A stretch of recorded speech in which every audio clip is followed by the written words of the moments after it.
بسم اللہ الرحمن الرحیم۔ السلام علیکم۔ جی تو ناظرین، آدم سے پہلے یہ زمین کیسی تھی اور یہاں کون آباد تھا، اس کے بارے میں اور جاننے کی کوشش کرتے ہیں۔ ابلیس کی روحانی ترقی اور فرشتوں میں شمولیت۔ ابلیس فرشتوں کے صف میں۔ ابلیس چونکہ عبادت الہی کا دل دادا تھا، اس کا کل وقت عبادت میں گزرتا تھا۔ خدا تعالیٰ نے اس کو آسمان پر بلا لیا۔ فرشتے اس کی عبادت دیکھ کر حیران رہ گئے۔ فرشتوں نے حق تعالیٰ سے درخواست کی کہ ایسا عبادت گزار اور فرما بردار بندہ فرشتوں میں شامل کیے جانے کے لائق ہے۔ حق تعالیٰ نے فرشتوں کی بات پر غور فرما کر ابلیس کو فرشتوں کی جماعت میں شامل کر لیا۔ ابلیس 1000 سال تک پہلے آسمان پر رہا۔ عبادت کا ذوق و شوق چونکہ زیادہ تھا، حق تعالیٰ نے اس کو ترقی عطا فرما کر دوسرے آسمان پر اٹھا لیا۔ یہاں بھی عبادت کرتا رہا، پھر وہاں سے تیسرے آسمان پر، یہاں بھی عبادت کرتا رہا، پھر وہاں سے چوتھے آسمان پر۔ غرض اسی طرح عبادت کرتے کرتے اور ترقی حاصل کرتے کرتے 7ویں آسمان پر پہنچ گیا۔ رضوان علیہ السلام کی سفارش پر ابلیس کو جنت میں داخلے کی اجازت مل گئی اور شیطان اعزاز و احترام جنت میں رہنے لگا۔ ابلیس جنت میں پہنچ کر بھی عبادت کرتا رہا، فرشتوں کی تعلیم و ارشادات کے فرائض انجام دیتا رہا۔ ابلیس کے درس و خطابت کی یہ شان تھی کہ عرش کے نیچے یاقوت کا منبر بچھایا جاتا تھا، سر پر نور کا فریرہ فضا میں لہراتا تھا، زمین پر پھر جنات کا عمل دخل۔ ابلیس کے ہاتھوں قتل عام ہونے سے بچ کر تھوڑے بہت پہاڑوں میں روپوش ہو کر بچ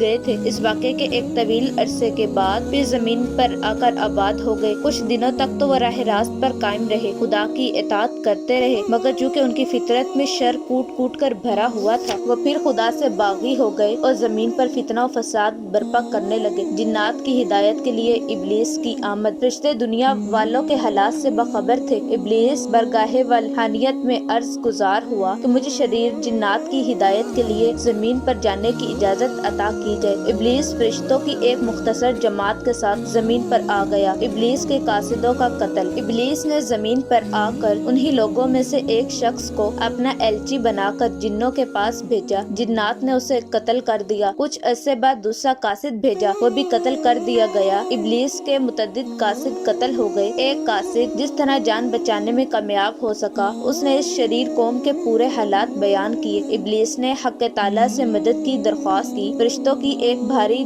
جماعت اس کی مدد کے لیے آ گئی۔ فرشتوں کی فوج نے جنات کا اس قدر قتل عام کیا کہ ساری زمین خالی ہو گئی۔ بہت تھوڑے سے پہاڑوں میں چھپ کر جان بچانے میں کامیاب ہو سکے۔ جنات سے زمین پاک ہو جانے کے بعد حق تعالیٰ نے ابلیس کو زمین کی خلافت عطا فرمائی۔ اب تو اس کی یہ حالت تھی کہ کبھی زمین پر عبادت کرتا نظر آتا، کبھی 7ویں آسمان پر اور کبھی جنت میں۔ لوح محفوظ کی تحریر اور فرشتوں کا غم۔ اسی دوران میں فرشتوں کی ایک جماعت کی نظر لوح محفوظ پر پڑی تو لکھا نظر آیا کہ عنقریب اللہ کا ایک مقرب بندہ ابدی لعنت میں گرفتار ہونے والا ہے۔ فرشتے اس تحریر کو پڑھ کر گھبرا گئے، گھومتے پھرتے ابلیس کے پاس پہنچے، چہروں پر غم و فکر کے آثار نمایاں تھے۔ ابلیس سے پوچھا، کیا بات ہے، کیوں غمگین ہو؟ فرشتوں نے لوح محفوظ کی تحریر کا مضمون سنا کر ابلیس سے درخواست کی کہ آپ ہمارے لیے دعا کیجیے، آپ کی دعا کی برکت سے یہ بلا ہم پر نازل نہ ہو۔ ابلیس نے جواب دیا کہ یہ تحریر تمہارے متعلق نہیں ہے، یہ تحریر بہت عرصہ ہوا میری نظر سے بھی گزر چکی ہے۔ عجائب القصص میں ہے کہ ایک روز ابلیس کو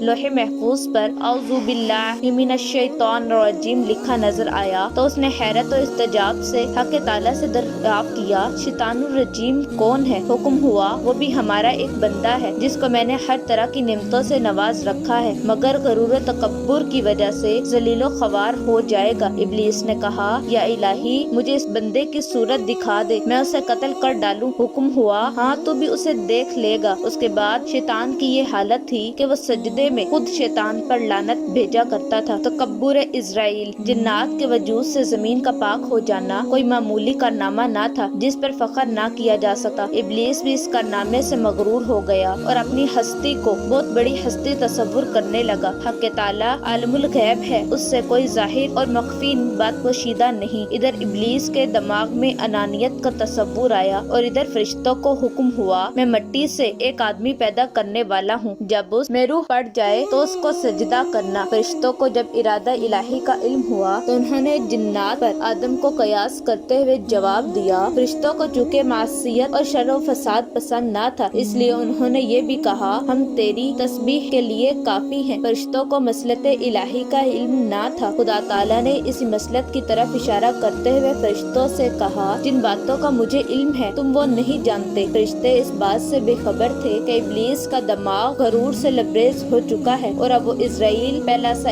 اسرائیل نہیں رہا۔